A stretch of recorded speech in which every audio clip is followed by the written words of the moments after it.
네, 안녕하세요. 제5기 금요 오전 제자반 졸업생 하이정입니다.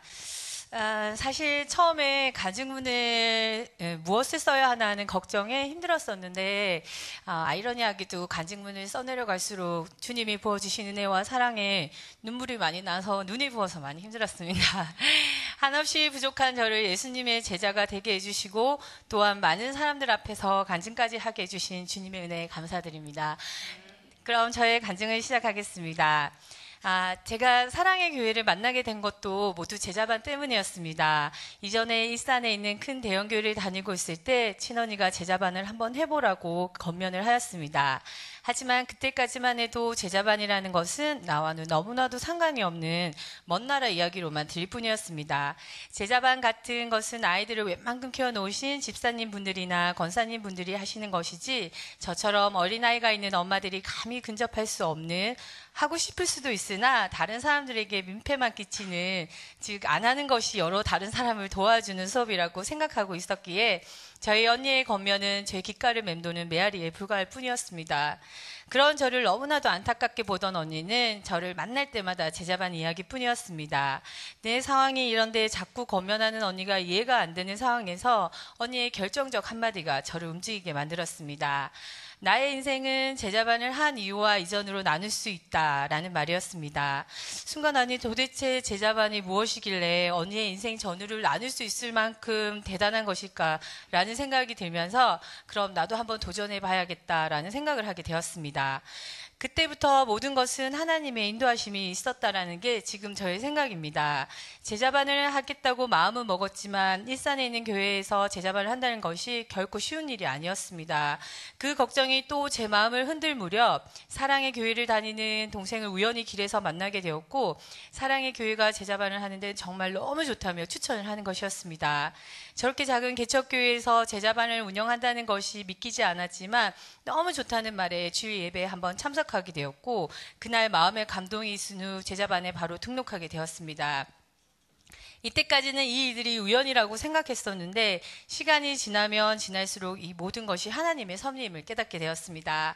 제가 걱정하고 있던 부분까지 모두 알고 계셨던 하나님, 그래서 저를 가까운 교회로 인도하셨던 것입니다. 하나님은 저의 결단을 너무도 기뻐하셨고 제가 또 생각을 바꿀까봐 바로 가까운 교회로 인도하셨던 것입니다. 하나님은 저의 결단을 너무도 기뻐하셨고 제가 또 생각을 바꿀까봐 문제 해결도 해주셨던 것입니다. 이것만 보아도 하나님께서는 얼마나 우리가 제자반을 하는 것을 기뻐하는지 알 수 있었습니다. 그렇게 제자반에 들어오게 되었고 저는 언니가 말한 부분이 너무나 궁금하여 열심히 제자반에 몰입하게 되었습니다. 사실 시작 전에는 예배와 기도 등으로도 충분히 하나님을 알 수 있는데 왜 굳이 제자반까지 해야 하나라는 생각이 많았습니다. 하지만 하면 할수록 제 머릿속에 마음속에 있던 의문점들과 흩어져 있던 믿음의 지식들이 하나하나 연결되고 끼워 맞추어지기 시작하면서 제 신앙생활이 너무나 즐거워졌습니다. 믿음이 성장한다는 것이 바로 이런 것이구나라는 것을 느끼게 되었습니다. 제자반을 통해서 가장 기뻤던 점은 하나님이 어떤 분이시며 그분의 마음을 바르게 알아간다는 점이었습니다. 그전까지 저의 깊은 곳에서는 제가 만들어 놓은 틀에서 하나님을 규정하고 판단하며 신앙생활을 하고 있었다는 것을 알게 되었습니다. 하지만 매주 배워가는 과정 속에서 하나님이 얼마나 우리를 구원하시기를 원하시는지, 또한 완벽한 나를 원하시는 것이 아닌 내가 약하고 부족한 것을 나보다 더 잘 알고 계시고 내가 행복하고 기뻐하기를 이 세상 누구보다 바라시는 분이 하나님 아버지임을 알게 되면서 저는 깨어지기 시작했습니다. 이런 하나님 아버지의 마음을 깨닫고 난 후부터는 전 저 자신뿐만 아니라 주위의 사람들을 아버지의 눈으로 바라보게 되었습니다. 하나님이 부족한 나를 이렇게 사랑하시는 것처럼 나의 남편, 나의 자녀들 또한 하나님께서 너무나도 사랑하는 존재들이라는 것을, 가끔 이들이 실수하고 넘어지더라도 하나님은 그들을 사랑으로 대하시고 인격적으로 기다려주시는데 나같이 부족한 사람이 그들을 정죄하고 기다려주지 못하고 화를 낸다는 것이 얼마나 잘못된 것인가라는 깨달음이 들었습니다. 이때부터 많은 변화들이 생기기 시작했습니다. 정말 마음에 참 평안이 흐르기 시작했으며 남편과의 사이도 눈에 띄게 좋아졌으며 아이들을 키우는 순간순간이 행복이 되었습니다. 내 주위의 사람들도 모두들 너무도 이쁘고 사랑스러워 보였습니다. 지금 생각하면 언제 이렇게 시간이 흘러 제자반을 마친 순간까지 왔는지 모를 정도입니다.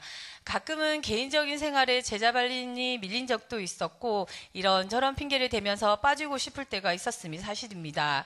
하지만 제대로 복음이 제 안으로 들어오면서부터는 하나라도 더 알고 싶다는 생각에 수업이 휴강된 날은 아쉬울 정도였습니다. 제 평생에 휴강을 아쉬워해보기는 처음 있는 일이었습니다. 항상 목사님이 강조하시는 말씀이 있습니다. 신앙은 속도가 아닌 방향이라는 말씀입니다. 제자반을 왜 해야 되냐고 물으신다면 저는 이렇게 말씀드리고 싶습니다. 지금은 조금 내 시간을 손해보며 느리게 가는 것 같지만 제자반을 통해서 나중에는 내가 갈 수 있는 가장 빠른 속도로 가장 옳은 방향으로 갈 수 있기 때문입니다. 주님께서 말씀하셨습니다. 세월을 아끼라고요. 나 혼자서 이리 갔다 저리 갔다 시간을 허비하는 것이 아니라 사랑하는 지체들과 올바른 믿음의 길을 함께 걸어가셨으면 좋겠습니다.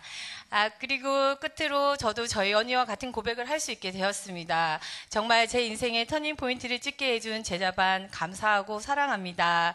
그리고 저 혼자서는 결코 끝내지 못했을 경주를 함께 해주신 집사님들, 목이 아프셔도 언제나 열성적으로 저희를 지도해 주셨던 목사님, 이른 아침 수업 때문에 이른 집 청소를 하시느라 고생 많으셨던 사모님, 매주 빠지지 않고 수업이 끝나면 저희들을 위해 뜨끈뜨끈한 집밥을 해주셨던 박노식 권사님, 김영애 지사님, 모두들 정말 정말 감사하고 사랑합니다. 끝까지 영원히 감사합니다.